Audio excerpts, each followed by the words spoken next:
ನಮಸ್ಕಾರ ವೀಕ್ಷಕರೇ, ಸ್ಟಾರ್ 74 ನ್ಯೂಸ್ಗೆ ಸ್ವಾಗತ. ನಾನು ಎಂ ಮಂಗಳಗಟ್ಟಿ.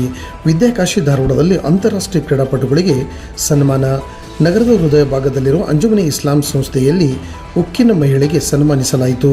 ಅಂತಾರಾಷ್ಟ್ರೀಯ ಮಟ್ಟದಲ್ಲಿ ವೇಟ್ ಲಿಫ್ಟಿಂಗ್ ಕ್ರೀಡೆಯಲ್ಲಿ ಭಾರತದಿಂದ ಪ್ರತಿನಿಧಿಸಿ 3 ಚಿನ್ನದ ಪದಕ ಪಡೆದು ದೇಶದ ಹೆಮ್ಮೆಗೆ ಪಾತ್ರರಾಗಿ ಹಾಗೂ ಸೀಸರಿನ್ ನಂತರ 300 kg ಭಾರ ಎತ್ತುವ ಮೂಲಕ ಐರನ್ ವುಮೆನ್ ಉಕ್ಕಿನ ಮಹಿಳೆ ಎಂದು ಬಿರುದು ಪಡೆದಂತಹ ಶ್ರೀಮತಿ ಕುತ್ಸಿಯಾ ನಜೀರ್ ದಂಪತಿಗಳಿಗೆ ಹಾಗೂ ಶಿಕ್ಷಣ ತಜ್ಞರಾದ ಎಚ್.ಎನ್. ನಾಗರಾಜ್ ಅವರಿಗೆ ಸನ್ಮಾನಿಸಿ ಗೌರವಿಸಲಾಯಿತು.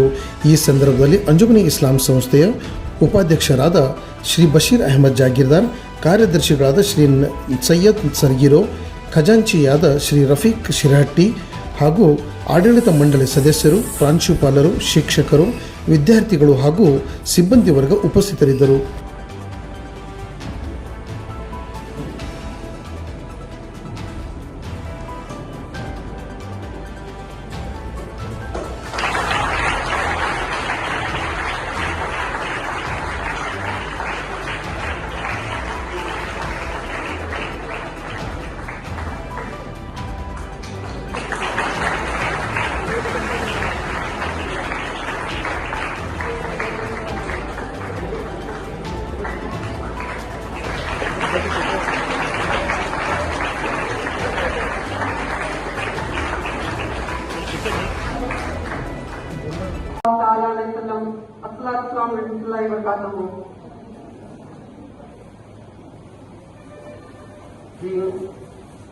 जो अभी आपने देखा कि मेरा गुलपोषित किया गया, इसको क्या कहते हैं आपको पता है?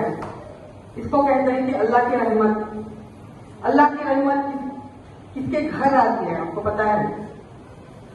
अल्लाह की रहमत जो अल्लाह का बंदा हार्ड वर्किंग पे बिलीव करता है और हार्ड वर्किंग करता है, हार्ड वर्क करता है, एक स्ट्रॉन्ग डिटर्मिनेशन के साथ, एक कमिटमेंट के साथ, एक जज्बे के साथ, एक अच्छे बड़े ख्यालात के साथ और एक दूसरों को मदद करने के ख्यालात के साथ जो इंसान जिंदगी में आगे बढ़ता है, उसके ऊपर अल्लाह की रहमत हमेशा रहती है। तो आज मुझे आप सबको देख के बहुत खुशी हो रही है और मुझे यहाँ पे इनवाइट करने के लिए और मुझे ऑनर करने के लिए बहुत बहुत शुक्रिया अंजुमन सोसाइटी का और आपके सेक्रेटरी साहब का और आपके टीचर्स और जो भी अदर मेंबर्स ने नाम बिठाया, सबका मैं शुक्रिया अदा करती हूँ। आपको मैं मेरे बारे में कुछ कहना चाहती हूँ। आपको ऐसा लगता है कि ये बहुत अमीर होगी, ये जैसे आई है, जैसे गुड में आई है, तो ऐसा आपको लगता होगा। ये एक्चुअली में पहले ऐसा था नहीं। जब मैं 2 साल की बच्ची थी तब मेरे वालिद साहब का इंतकाल हो गया था। हम लोग 4 बच्चे थे, मेरी अम्मी को 25 साल थे और मेरे वालिद साहब को 30 साल थे और वो पहले रसली करते थे, फिर आर्मी में थे, फिर केएसआरटीसी में एज ड्राइविंग इंस्ट्रक्टर काम कर रहे थे जब उनका इंतकाल हो गया। तो वहां से हमारा एक स्ट्रगल शुरू हुआ। मेरी अम्मी और उनके 4 बच्चे, no financial stability, no support, nobody was there to show the right path as well. कोई नहीं था कि ये सही राह है, ये गलत राह है 4 बच्चों को दिखाने के लिए, क्योंकि मेरी अम्मी एक करिए की है और वो सिर्फ 9th स्टैंडर्ड पढ़ी हुई थी, तो उनको इतनी दुनिया के बारे में मालूमात नहीं थी, इसीलिए हमें कोई सपोर्ट करने वाला नहीं था। तो लेकिन हमारी जिंदगी में सिर्फ जद्दोजहद। So every second of my life was a battle. I'm telling you, every second. यहाँ तक मैं पहुँचने की चीजें क्या है आपको रात बताऊं। मैं जब स्कूल पढ़ रही थी, फर्स्ट ईयर पीयू और सेकेंड ईयर जब मैं पढ़ रही थी तो मैं मदरसा जा रही थी।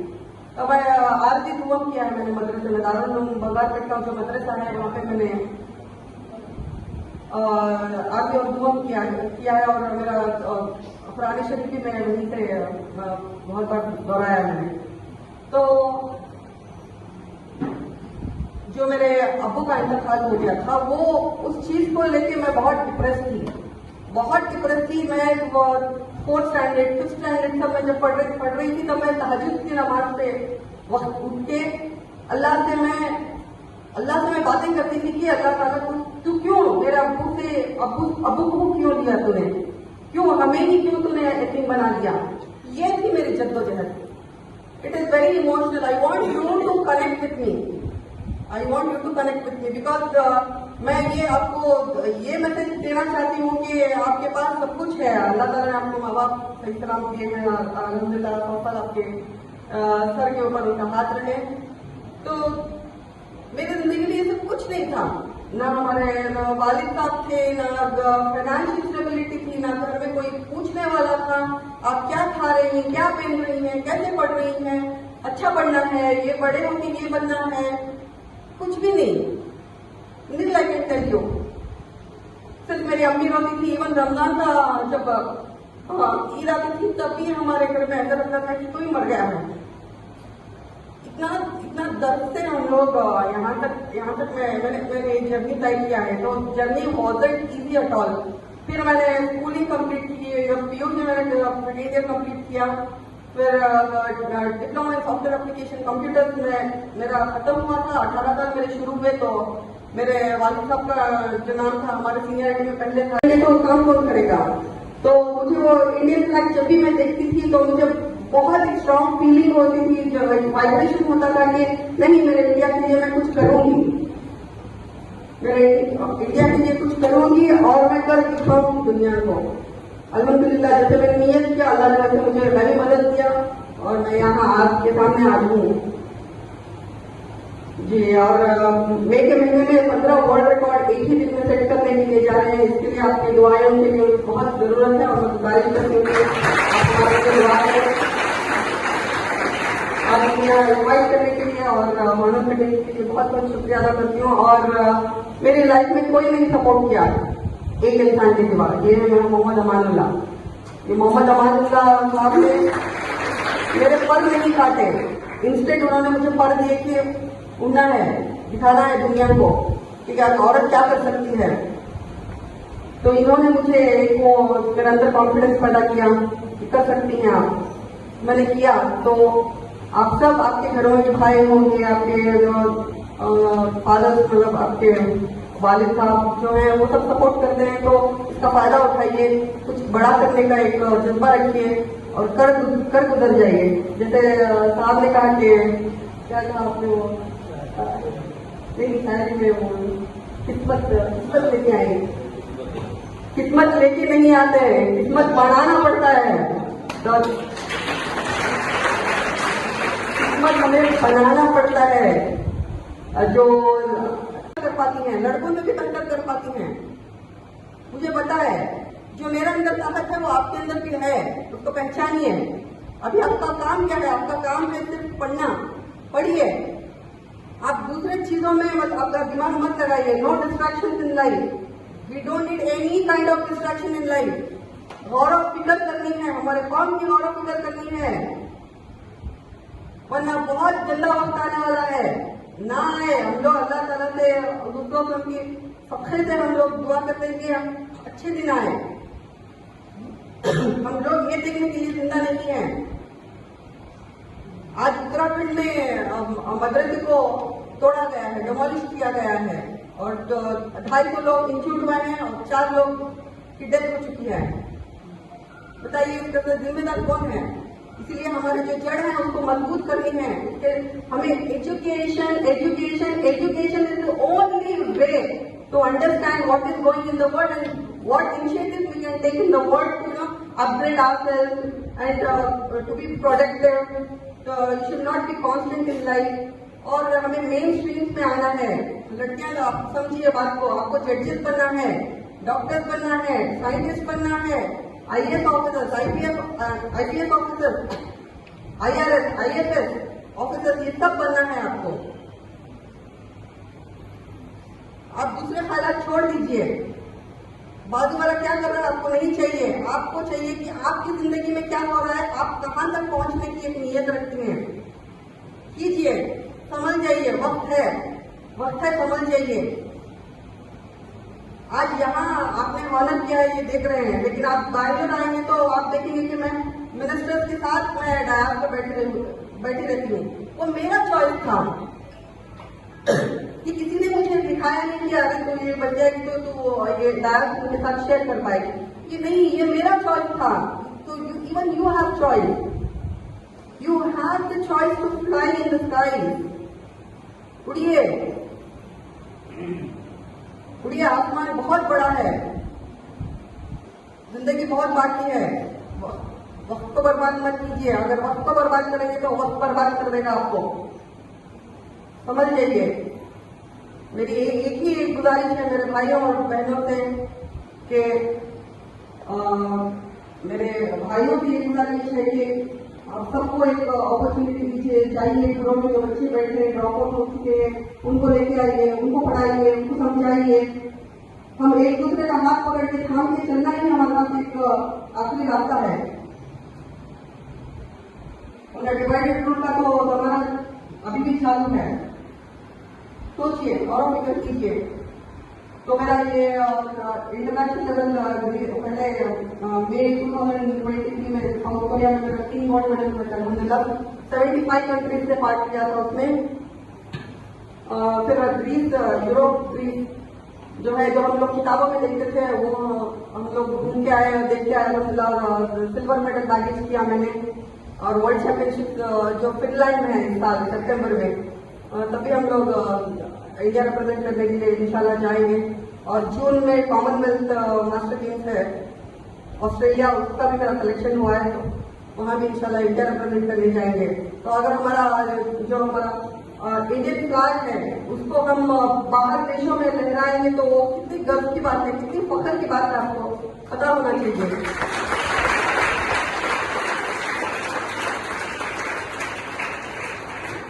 मेरे अंदर ये सब जज्बा कहाँ से आया? मेरे अंदर आया कि मुझे I need to contribute something good for the society. हम लोग सिर्फ लेने में रहते हैं, देंगे क्या? हमें कुछ अच्छा कॉन्ट्रीब्यूट तो करना है हमारे कंट्री को। जब हम लोग कॉन्ट्रीब्यूट करेंगे तभी तो हमारी कंट्री डेवलप होगी ना। हम लोग सिर्फ लेने की, सिर्फ खाते रहने की बात करेंगे तो काम कौन करेगा? तो मुझे वो इंडियन फ्लैग जब भी मैं देखती थी तो मुझे बहुत स्ट्रॉन्ग फीलिंग होती थी। जब लोग इतने पीछे कैसे हो गए एजुकेशन के मामले में, नौकरियों के मामले में और डोमेस्टिक वायलेंस के मामले में तो हम बहुत आगे हैं, मारपीट के मामले में, हाँ, ये सब बातों में बहुत आगे हैं। बताइए कैसे उन्होंने इतने साल, इतने मतलब hundreds of years together they have ruled, you know, they have ruled on the world। उन्होंने कैसे किया? उन्होंने इसलिए कामयाब हुए कि उनको पता था, बुजुर्ग लोग के जो सुन्नतें थी उनको वो जान के अपना के अमल कर रहे थे। इसी वजह से उन्होंने पूरी दुनिया उन्होंने अपने कब्जे में किया था। आज हम क्या कर रहे हैं? हम कुछ नहीं कर रहे हैं, इसीलिए हम लोग अंदर दलदल में फंसते जा रहे हैं। तो हमें अभी जागना है। मैं लड़कियों को बोल रही हूँ कि you need to have 2 weapons in life, one is education and one is sports. Sports खेलिए, बाहर जाइए। मैं जो स्कूल मैंने पढ़ा है उसको, वो स्कूल का नाम है Islamic Betul mall. That was a charitable trust. America के लोग वो चला रहे हैं अभी माशाल्लाह। तो मैं भी आपकी जैसे स्कार्फ पहन के स्कूल जा रही थी। सब लोग फ्रेंड्स के साथ हंसा मशकरी सब कर रहे थे, लेकिन मैं अकेली बैठ के मुझे एक खौफ की फिक्र हो रही थी तब भी कि हमारा क्या होगा, हम कहाँ हैं, हमारे साथ ऐसा क्यों हो रहा है। कोई जवाब देने वाला नहीं था, मेरे अंदर ही जद्दोजहद चल रही थी। तभी से मैंने एक इरादा किया कि देखिए, आप जो भी इरादा करते हैं, इन्नमल आमालु बिन्नियात, हमारी सबसे पहली हदीस। तो इस हदीस से ये मालूम पड़ता है कि जैसे हमारी नीयत होती है वैसे अमाल होते हैं। नीयत कीजिए, बड़ी नीयत कीजिए। सिर्फ हमारे जो प्रॉब्लम्स है हमें उसको सॉल्व करते रहना, उसको जिंदगी नहीं बोलते हैं। हमको दूसरों की भी मदद करना है। अल्लाह ताला ने हमें दुनिया में भेजा कि तू जा मेरे बंदे की मदद कर। हम लोग क्या कर रहे हैं? सिर्फ हमारा हम लोग मतलब अपना हो गया तो छोड़ो, बस हमें अच्छे ही मिले अल्लाह के फजल से, बस। फिर दूसरों का क्या, गिबत का क्या, हमारे कौम का क्या, जो बच्चे नहीं पढ़ रहे हैं उनका क्या, ड्रॉप आउट हो रहे हैं उनका क्या। सिर्फ स्कूल पढ़ना है, 10th पढ़ना है या 12th पढ़ना है, शादी होना है, जाना है वहाँ, और मतलब सिर्फ बच्चे पैदा होते हैं और इसी में सिर्फ जिंदगी खत्म हो गई लड़कियों की। बताइए, इसीलिए हम लोग दुनिया में आए हैं बताइए, आपको भी ऐसे ही जीना है? हम लोग बंगारपेट में थे। बंगारपेट से बैंगलोर आने तक मैं 10th स्टैंडर्ड में बैंगलोर देख पाई। You can imagine. तो हमने रत्ती भर भी मतलब कोई नहीं था कि कोई लेके बच्चों को घुमाने के लिए लेके जाए। लेकिन जब मैंने मेरी जिंदगी की जिम्मेदारी ली तो मैं आज पूरी दुनिया घूम रही हूँ। तो you have to take responsibility of your own life. You have to write the story. You have to write your destiny, own destiny. You are the writer of your own destiny. आप किसी के ऊपर भरोसा मत रखिए, अल्लाह ताला के ऊपर इख्तियार रखिए, अपने माँ बाप के ऊपर भरोसा रखिए और अपने आप के ऊपर भरोसा रखिए। पढ़िए, मेहनत कीजिए। मेहनत ही हमारा एक तरीका है कि हम लोग आगे निकल पड़े। मतलब दूसरे कौम के कंपेयर कर रहे तो हम पीछे हैं, बहुत पीछे हो गए। तो हमें मेहनत करना है, एजुकेशन फील्ड में आगे आना है। घर में सिर्फ 2 हाथ कमाए तो कैसे रहता है पैसा, और अगर 4 हाथ मिलकर कमाए तो घर की हालत कैसे रहेगी बताइए। तो क्यों लेडीज को काम क्यों नहीं करना है? क्यों अपॉर्चुनिटीज नहीं दिया जाता है? हमें लड़कियों को सिंपैथी नहीं चाहिए, लड़कियों को अपॉर्चुनिटी चाहिए। अपॉर्चुनिटी देने से लड़कियां बहुत अच्छा कर पाती हैं, लड़कों से भी बेहतर कर पाती हैं। में तो मुझे वो जॉब पंकज शेट्टी ग्राउंड में, जो कन्नड़ा में बोलते हैं अनुकंपा दादा मेरे जो बोलते हैं, वो जॉब मुझे मिल गई 18 साल। जब मेरी खेलने कूदने की उम्र थी, मुझे पढ़ने की बहुत ख्वाहिश थी। मेरी इतनी ख्वाहिश थी पढ़ने के लिए कि मुझे BBM करना था, मुझे MBA करना था। लेकिन घर के हालात बहुत खराब थे, इसीलिए मुझे जिम्मेदारी लेना पड़ी और पूरा घर की जिम्मेदारी मेरे कांधों पे आ गई। तब मैं नहीं पढ़ पाई। लेकिन आज मैं यहाँ आपके सामने किस लिए हूँ पता है? आज मेरा MA इन पॉलिटिकल साइंस मेरा एडमिशन हुआ है।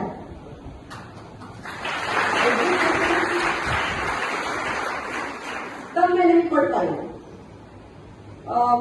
डिस्टेंस एजुकेशन से मैंने BCom किया, MBA फर्स्ट ईयर किया, सेकेंड ईयर के लिए मेरे पास पैसे नहीं थे तो मैं MBA कंप्लीट नहीं कर पाई। तब नहीं किया, तब ओके।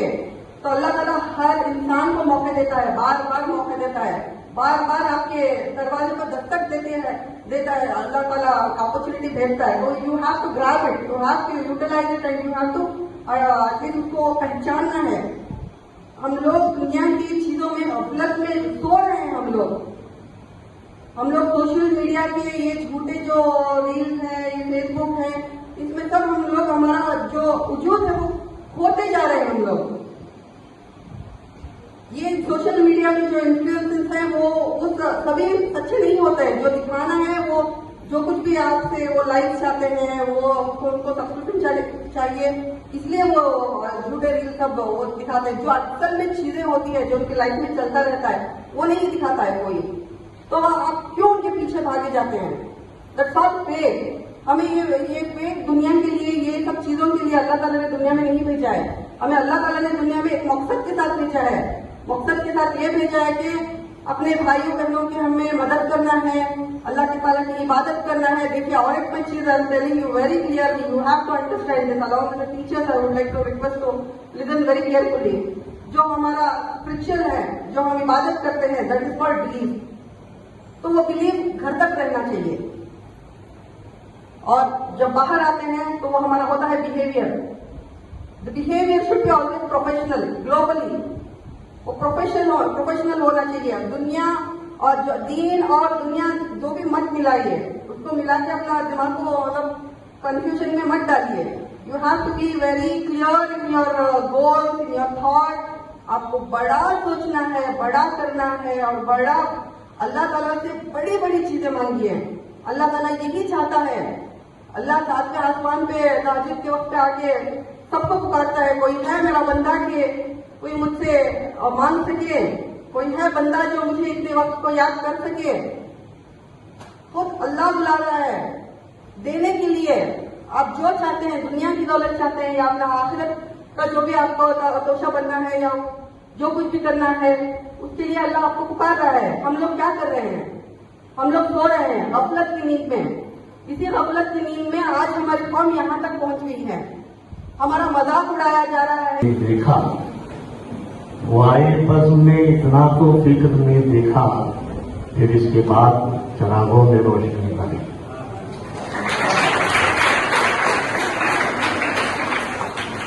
हमारे और मेहमान अली जनाब मोहम्मद अमानुल्लाह साहब, हमने हमेशा ये सुन रखा था कि किसी शख्स की कामयाबी में औरत का हाथ होता है, लेकिन ये फलसफा कुछ उल्टा नजर आ रहा है कि ये औरत की कामयाबी में एक मर्द का हाथ है।